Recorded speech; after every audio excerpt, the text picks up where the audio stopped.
സംസ്ഥാനത്ത് വന്യജീവി ആക്രമണം പ്രതിരോധിക്കാൻ സ്വീകരിച്ച നടപടികളുടെ വിവരങ്ങൾ കൈവശമില്ലെന്ന് വനം വകുപ്പ്. മനുഷ്യ വന്യജീവി സംഘർഷം സംസ്ഥാനത്ത് പ്രത്യേക ദുരന്തമായി കഴിഞ്ഞ വർഷം സംസ്ഥാന സർക്കാർ പ്രഖ്യാപിച്ചിരുന്നാൽ ഇതുമായി ബന്ധപ്പെട്ട വിവരങ്ങൾ ക്രോഡീകരിച്ച് സൂക്ഷിച്ചിട്ടില്ലെന്നാണ് വനം വകുപ്പ് പറയുന്നത്.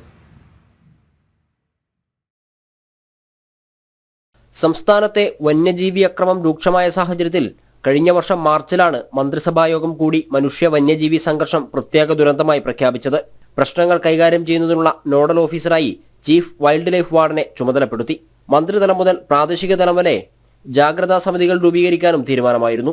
ഇങ്ങനെയൊക്കെ തീരുമാനങ്ങൾ എടുത്തിരുന്നുവെങ്കിലും വന്യജീവി അക്രമം സംബന്ധിച്ച സുപ്രധാന വിവരങ്ങൾ പോലും കൈവശമില്ലെന്നാണ് വനം വകുപ്പ് പറയുന്നത്.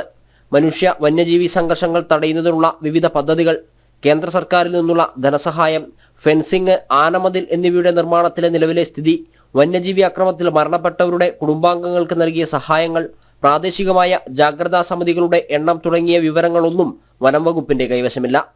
എറണാകുളം സ്വദേശിയായ വിവരാവകാശ പ്രവർത്തകൻ കെ ഗോവിന്ദൻ നമ്പൂതിരിക്കാണ് ഇത്തരത്തിൽ മറുപടി ലഭിച്ചത്. പ്രാഥമികമായ വിവരങ്ങൾ പോലും ഇല്ലാതെ സംസ്ഥാനത്തെ രൂക്ഷമായ വന്യമൃഗശല്യം എങ്ങനെ തടയുമെന്ന് വനം വകുപ്പ് വ്യക്തമാക്കണം. ഓരോ വന്യജീവി ആക്രമണം നടക്കുമ്പോഴും നഷ്ടപരിഹാരവും സർക്കാർ ജോലിയും എന്നുള്ളതാണ് സംസ്ഥാന സർക്കാർ രൂപീകരിക്കുന്ന നയം.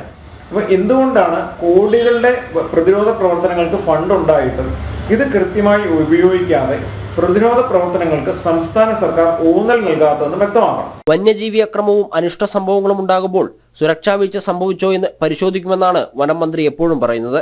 എന്തൊക്കെ സംവിധാനങ്ങൾ നടപ്പിലാക്കിയെന്ന വിവരം കൈവശമുണ്ടെങ്കിലല്ലേ സുരക്ഷാ വീഴ്ച സംബന്ധിച്ച കാര്യങ്ങൾ പരിശോധിക്കാൻ സാധിക്കൂ എന്ന സംശയമാണ് അപ്പോൾ ഉയരുന്നത്. ജനം, കോഴിക്കോട്.